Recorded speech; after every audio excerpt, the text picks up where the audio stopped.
नमो नमः बच्चों, आज हम पढ़ेंगे कक्षा 8वीं की संस्कृत का 16वां पाठ षोडशः पाठः पाठ 16 कवित्वं कालिदासस्य। कवि कालिदास।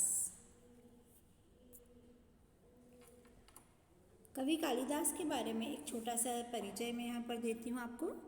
कालिदास तीसरी चौथी शताब्दी में गुप्त साम्राज्य के संस्कृत भाषा के महान कवि और नाटककार थे। उन्होंने भारत की पौराणिक कथाओं और दर्शन को आधार बनाकर रचनाएं की।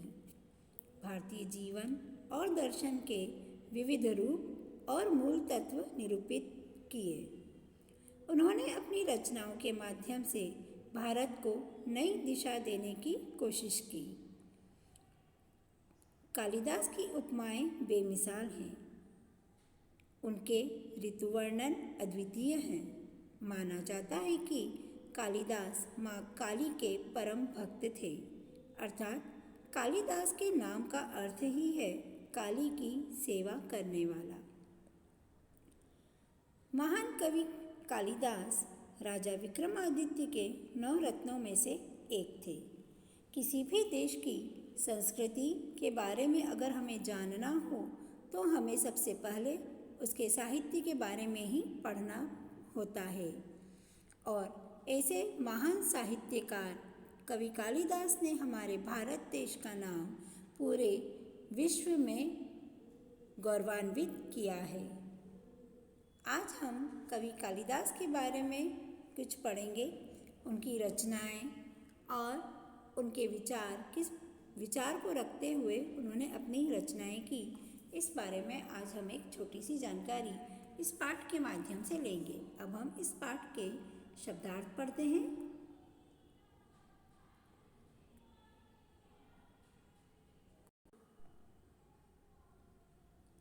भरतवाक्यम नाटक के अंत में सूत्रधार द्वारा कथित आशीर्वचन। कामना वाप्नोतु, यहाँ पर 2 शब्द हैं, कामान प्लस अवाप्नोतु, मतलब इच्छाओं को प्राप्त करें। क्षपयतु, नष्ट करें। प्रवर्तताम, प्रवृत्ति में। परिगत, व्यापक। प्रकृति हिताय, सर्वहित हेतु। नंदतु, प्रसन्न हो। पार्थिवः, राजा। आत्मभू, स्वयं उत्पन्न। अवतारः, जन्म। सरस्वती, श्रुति, महती, महीयता, अर्थात श्रुति स्वरूपा महान सरस्वती देवी, अर्थात साहित्य की प्रतिष्ठा हो गए। वध वृत्तांतम, वध की कथा। परवर्ती साहित्योपासका नाम, उत्तरकालीन साहित्यकारों के। एकीभूता अभूतपूर्वम, एकीभूतम अभूतपूर्वम अथवा एकीभूतम अर्थात एकत्रीकरण और अभूतम अर्थात अद्वितीय,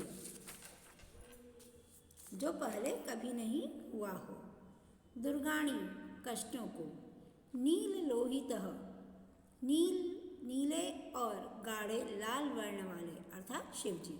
शिवजी का जो रंग है वह क्या बताया गया है? एकदम नीला बताया गया है। ततुल्य, उसके समान। कवे है, कवि के। स्वलोक भूलोकयो, स्वर्गलोक एवं भूलोक दोनों का। अभावात, अभाव से, अभाव अर्थात कमी से। सार्थवती, सार्थक। वांछसी, चाहते हो। बभूव, हुई। सेव्यताम, सेवन कीजिए। अनामिका, कनिष्ठिका से द्वितीय क्रम की उंगली, अर्थात जिसका कोई नाम ही नहीं है। कनिष्ठिका अधिष्ठित, कनिष्ठिका अधिष्ठित, अर्थात सबसे छोटी उंगली पर स्थित। परिष्कृता, अलंकृत। भावानुगामिनी, भावों का अनुगमन करने वाली। अन्यतमः, श्रेष्ठ। अधिष्ठित, स्थापित। अब हम हमारा पाठ शुरू करेंगे। कवित्वं कालिदासस्य। महाकवि कालिदासः संस्कृतसाहित्यस्य सर्वश्रेष्ठः कविः अस्ति। महाकवि कालिदास संस्कृत साहित्य के सर्वश्रेष्ठ कवि हैं। सर्वश्रेष्ठ अर्थात सबसे महान, सबसे श्रेष्ठ। तेन विरचितानि मालविकाग्निमित्रम, विक्रमोर्वशीयम, अभिज्ञानशाकुंतलम चेति त्रीणि नाटकानि सन्ति। उनके द्वारा रचित मालविका अग्निमित्र, विक्रमोर्वशीयम, अभिज्ञानशाकुंतलम 3 नाटक हैं। उन्होंने 3 महान नाटकों की रचना की। उन तीनों नाटकों का नाम है मालविका अग्निमित्र, विक्रमोर्वशीय और अभिज्ञानशाकुंतलम। एतेषु नाटकेषु, इन नाटकों में अभिज्ञानशाकुंतलम तो न केवलं संस्कृत साहित्यस्य अपितु विश्वस्य सर्वश्रेष्ठं नाटकम् अस्ति। अभिज्ञानशाकुंतलम तो न केवल संस्कृत साहित्य का अपितु विश्व का सर्वश्रेष्ठ नाटक है। उच्यते यत्, कहते हैं कि काव्येषु नाटकम रम्यम तत्र रम्या शकुंतला। कविताओं से नाटक अच्छे होते हैं और उनमें भी शकुंतल सबसे बेस्ट है, सबसे अच्छा है। शाकुंतल नाटकस्य वैशिष्ट्य विषये जर्मन कवेः गेटे महोदयस्य भावं द्योतयता एकेन विदुषा कथितं यत्। शाकुंतल नाटक की विषय की विशेषता के बारे में जर्मन कवि गेटे महोदय के भाव को सूचित करते हुए एक विद्वान ने कहा है कि एकीभूतम अभूतपूर्वम अथवा स्वर्गलोक भूलोकयोः ऐश्वर्यम यदि वांछसि प्रियसखे शाकुंतलम सेव्यताम। शाकुंतल नाटक की जो विशेषता है, उसकी जो प्रसिद्धि है, वह केवल भारत में ही नहीं अपितु पूरे विश्व में फैली हुई है। और उस बात को पर आधारित एक महान विषयकार या टिप्पणीकार जर्मन कवि गेटे महोदय के भाव को, मतलब जर्मन कवि गेटे नाम के व्यक्ति हैं, उनके भाव को सूचित करते हुए एक विद्वान कहते हैं कि जब उन्होंने अपनी टीकाएँ पढ़ी होंगी, उनके नाम की जो टीकाएँ पढ़ी होंगी, उसको सूचित करते हुए उन्होंने कहा कि हे मित्र, यदि तुम स्वर्गलोक और भूलोक का आनंद एक साथ प्राप्त करना चाहते हो तो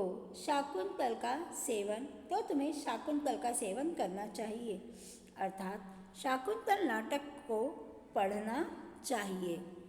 उस नाटक की इतनी सुंदरता है, इतना अच्छा वर्णन किया गया है उसमें, जिससे कि आपको भूलोक में ही स्वर्गलोक के आनंद की प्राप्ति हो जाएगी। इतना अच्छा उस नाटक में लिखा गया है। सप्त अंकात्मके नाटके अस्मिन् दुष्यन्ते शकुन्तलयोः कथा तथा तयोः शिशोः भरतस्य शौर्यं वर्णितम्। 7 अंकों के इस नाटक में, शाकुंतल जो नाटक है वह 7 अंकों में है, अर्थात कि वह 7 पार्ट्स में डिवाइडेड है। इस नाटक में दुष्यंत और शकुंतला की कथा तथा उनके पुत्र भरत के शौर्य का वर्णन किया गया है। भरत उनके पुत्र का नाम है और उसके पराक्रम का वर्णन इस नाटक के अंदर किया गया है। तस्य भरतस्य नाम्ना एव अस्माकं देशस्य नाम भारतवर्षम इति प्रसिद्धम अस्ति। उनके भरत के नाम पर ही हमारे देश का नाम भारतवर्ष ऐसा प्रसिद्ध है। कहा जाता है कि उनका जो पुत्र है भरत, उसी के नाम पर हमारे देश का नाम भारत देश रखा गया है। नाटके अस्मिन् भरतवाक्य माध्यमेन महाकवि कथयति। इस नाटक में भरतवाक्य के माध्यम से महाकवि कहते हैं। भरतवाक्य हमने शब्दार्थ में पढ़ा था कि नाटक के अंत में सूत्रधार द्वारा कथित आशीर्वचन। जब मंच पर किसी नाटक का मंचन होता है, जब वह कोई नाटक दिखाया जाता है, तो उस नाटक को जो दर्शक देख रहे हैं उनसे कनेक्ट करने के लिए बीच में एक सूत्रधार होता है।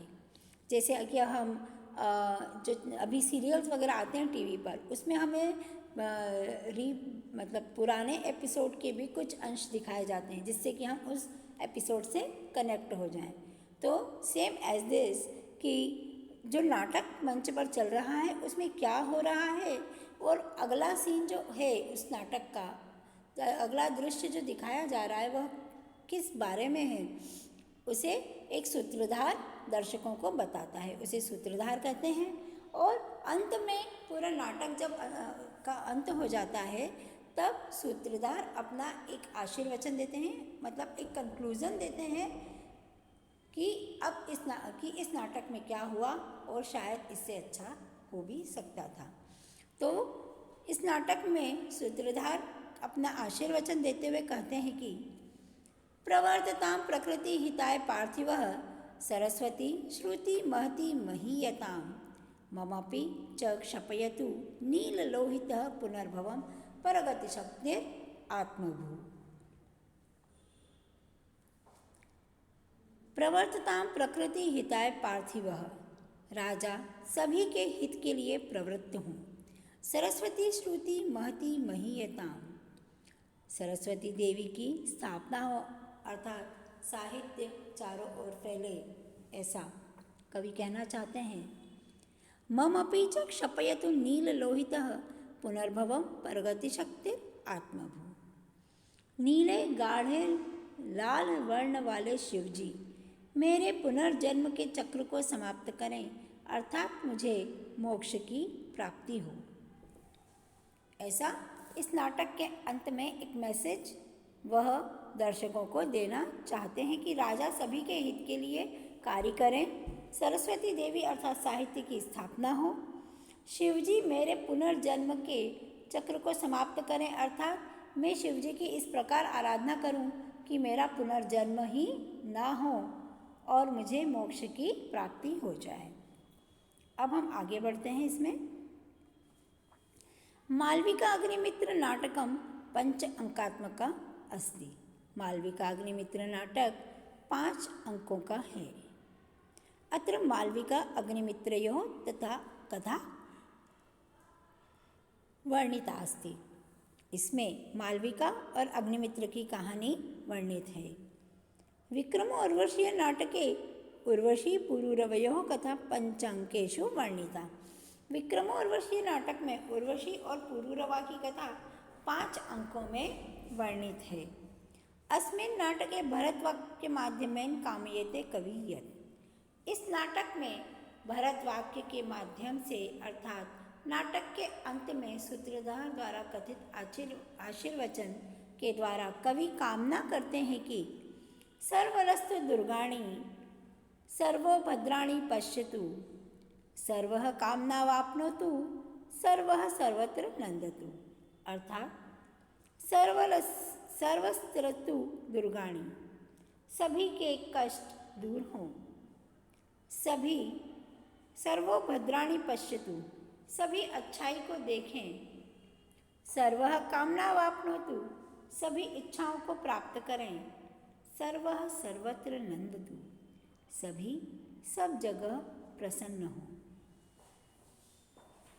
विक्रम उर्वशीय नाटक में कवि यह चाहते हैं कि सभी के कष्ट दूर हो, सभी अच्छाई को देखें, सभी अपनी इच्छाओं को प्राप्त करें। जो व्यक्ति जो चाहता है, जो बनना चाहता है, जो करना चाहता है, वह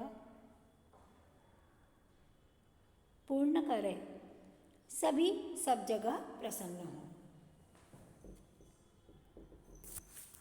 तस्य कुमार संभवम रघुवंशम चेति नाम के 2 महाकाव्ये प्रसिद्धे स्तः। उनके कुमार संभवम और रघुवंश नाम के 2 महाकाव्य प्रसिद्ध हैं। महाकाव्य और खंडकाव्य, इस प्रकार के 2 काव्य हैं। तो महाकाव्य में किसी भी घटना, किसी एक विशेष घटना का वर्णन नहीं होता है, अपितु व्यक्ति विशेष के बारे में या उस प्रसंग के बारे में जो लिखा गया है वह पूर्ण रूप से एक ही काव्य में होता है, उसे महाकाव्य कहते हैं। और खंड काव्य में किसी एक घटना के बारे में पूरा विस्तार से बताया जाता है, उसे खंड काव्य कहते हैं। तो कुमार संभवम महाकाव्ये सप्तदश सर्गेषु स्वामी कार्तिकेयस्य अवतार कथा तारकासुरस्य वध वृत्तान्तश्च आसीत्। कुमार संभव महाकाव्य में 17 भागों में स्वामी कार्तिकेय के अवतार की कथा तथा तारकासुर के वध का वृत्तांत है। रघुवंश महाकाव्य 9 सर्गेषु रघुवंशीयानां पराक्रम वर्णनम तथा तेषाम् उदात्त चरित्र निरूपणम तेन कृतम। रघुवंश महाकाव्य में 19 भागों में रघुवंशियों के पराक्रम का वर्णन तथा उनके उदार चरित्र का निरूपण किया गया है। रघुवंश महाकाव्य में अर्थात कि भगवान राम रघुवंश के वंशज थे, वे रघुवंश का एक हिस्सा हैं। तो पूरी रामायण जो है वह रघुवंश महाकाव्य में बताई गई है और उसमें 19 भागों में उनके रघुवंश में जितने भी वंशज हुए हैं उनके पराक्रम का वर्णन है और उनके उदार चरित्र का विस्तार से विवेचन किया गया है। ये तो हुए उनके 2 महाकाव्य, कुमार संभव और रघुवंश। अब हम उनके खंड काव्य के बारे में पढ़ेंगे। तेन मेघदूतम ऋतु संहारश्च 2 खंड काव्य विरचिते। उन्होंने मेघदूत और ऋतु संहार नाम के 2 खंड काव्यों की रचना की। मेघदूत में एक यक्ष है, वह अपनी प्रेयसी को बहुत मिस करता है, बहुत उसके विरह में तड़पता है। तो वह बादल को अपना दूत बनाकर अर्थात मैसेंजर बनाकर उस तक पहुंचाता है। तो जब वह दूत को अपनी प्रेयसी के पास पहुंचाता है तो उसे मार्ग का वर्णन करते हुए भेजता है कि आप यहाँ से जाओगे तो आपको ऐसी नदियाँ बहती हुई दिखेंगी, फिर आप और आगे जाओगे तो आपको ऐसे ऊंचे ऊंचे पहाड़ मिलेंगे और आगे जाओगे तो आप को ऐसे जंगल मिलेंगे और जब आप इस जंगल के पास पहुँचोगे तो आप वहाँ पर जब तक पहुँचोगे तो पतझड़ का महीना आ जाएगा। तो जिस प्रकार से पेड़ों के पत्ते उनसे जुदा हो जाते हैं, ठीक उसी प्रकार से मेरी प्रेयसी भी मुझसे जुदा हो गई है, लेकिन मैं उसके विरह में बिल्कुल सूखे पत्ते की तरह तड़प रहा हूँ। इस प्रकार से वह मेघ को अपना संदेश देते हैं कि तुम जाओ और मेरी प्रेयसी को यह मैसेज दो। पहले तो व्हाट्सएप वगैरह होते नहीं थे ना, तो वह ऐसा मेघ को अपना दूत बनाकर अपनी प्रेयसी के पास भेजते हैं। यक्ष और यक्षिणी। मेघदूत में पूर्व मेघ और उत्तर मेघ के 2 भाग हैं। अस्मिन् काव्ये मेघः यक्षस्य दूतः अभवत्। इस काव्य में मेघ यक्ष का दूत होता है। सः मेघः दूतरूपेण रामगिरितः हिमालयस्थां अलकापुरीं गच्छति। इसमें मेघ दूत के रूप में रामगिरी हिमालय से अलकापुरी को जाता है। दूत मार्गस्य वर्णनम नैसर्गिकम अतीव रमणीयम च अस्ति। दूत के मार्ग का वर्णन बहुत ही प्राकृतिक और मनोहारी है। ऋतु संहारे 6 ऋतूणां प्राकृतिक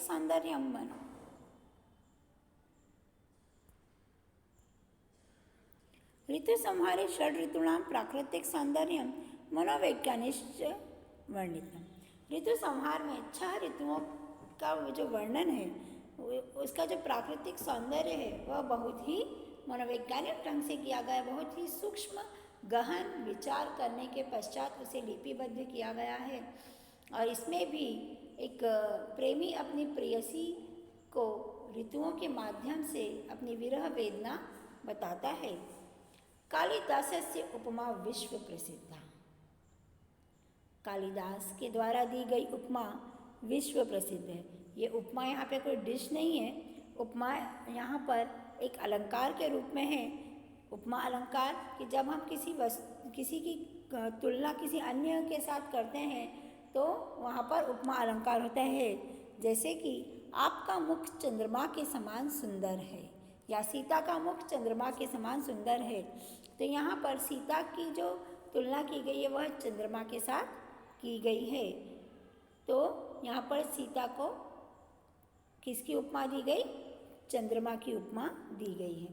तो इसी प्रकार से कालिदास अपने वर्णन में अपने लेखन में, अपने नाटकों में, कविताओं में और हर जगह जो उपमाएं देते हैं वह बहुत उच्च स्तर की होती है और बहुत ऐसा लगता है कि जैसे इस अलंकार की रचना केवल कालिदास के लिए ही है।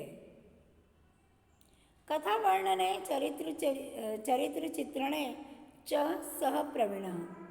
कथा के वर्णन में और चरित्र चित्रण में वे बहुत कुशल थे।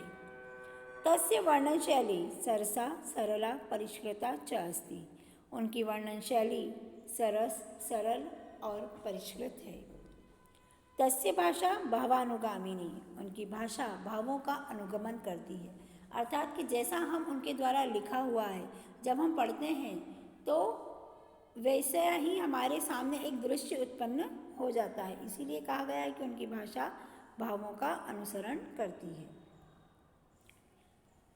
भार्या विद्योत्तमा तस्य परोक्ष प्रेरिका आसीत्, परंतु एषः कालिदासः परवर्ती साहित्योपासकानां कविकुलगुरुः अस्ति।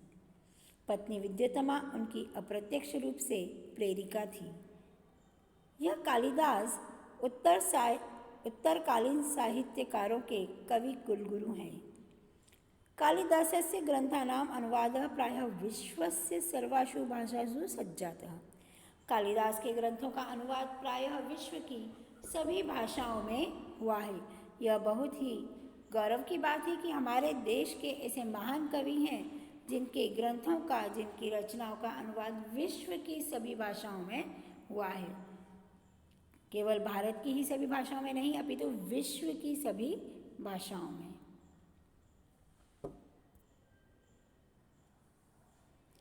उज्जयिनी तस्य जन्मस्थली इति केचित् अन्ये वैदर्भमपि मन्यते। वैदर्भरीति कर्णे मेघदूत प्रमाणेन च अद्यापि उज्जयिन्याम् अन्यत्र च प्रतिवर्षं देवप्रबोधिन्यां कालिदासस्य महोत्सवः विशिष्टरूपेण आयोज्यते। उज्जैन उनकी जन्मस्थली है, ऐसा कुछ वैदर्भ रीति विदर्भी मानते हैं। वैदर्भ रीति के कारण और मेघदूत के प्रमाण के कारण, अर्थात कि मेघदूत में उन्होंने जो वर्णन शैली अपनाई है वह एक स्थल विशेष की है, इसलिए वहाँ के रहने वाले लोगों को लगता है कि उनका जो जन्मस्थल है वह उज्जैन है। अद्यापि उज्जैन्याम अन्यत्र च प्रतिवर्षं देवप्रबोधिन्यां कालिदासस्य महोत्सवः विशिष्टरूपेण आयोज्यते। आज भी उज्जैन में और अन्य जगहों पर प्रतिवर्ष देव प्रबोधिनी तिथि को, अर्थात देव उठनी 11 को कालिदास महोत्सव विशेष रूप से आयोजित किया जाता है। यतः तस्य मेघदूते यक्षस्य शापमोक्षः देव प्रबोधिन्यां जातः। और ऐसा माना जाता है कि मेघदूत में यक्ष जो है उनकी श्राप से मुक्ति देव प्रबोधिनी तिथि को ही हुई थी। यक्ष व्याजेन महाकवि आत्मविधाम प्रस्तुतवान इति विदुषां मतम।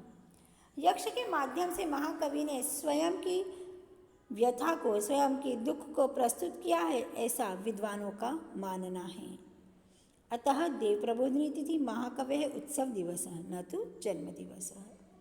अतः देव प्रबोधिनी तिथि महाकवि का उत्सव दिवस है, न कि जन्म दिवस। जन्म दिवस तो शोध विषय वर्तते। जन्म दिवस तो आज भी शोध का विषय बना हुआ है। कालिदास का जन्म और उनकी मृत्यु आज भी शोध का विषय है।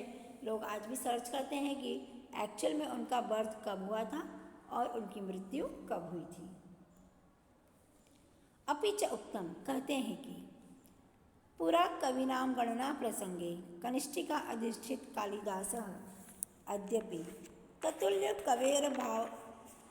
कवेर भावादनामिका सार्थवती बभूव। प्राचीन कवियों की गणना के प्रसंग में सबसे छोटी उंगली पर स्थित कालिदास के होने पर आज भी उनके समान अन्य कवि की तुलना में अनामिका सार्थक हुई है। अर्थात कहने का तात्पर्य यह है कि कवि कालिदास के समान कोई अन्य कवि हो ही नहीं पाया कि जिसकी तुलना उनके आगे की जाए, इसलिए उन्हें कनिष्ठिका पर स्थित किया गया है और उनके पास कोई कवि है ही नहीं, उनके इक्विवेलेंट कोई कवि नहीं है, इसलिए उनके साथ वाली उंगली को अनामिका नाम दिया गया है। तो ऐसे महान कवि कालिदास के बारे में आज हमने एक छोटा सा उनका परिचय पढ़ा। धन्यवाद।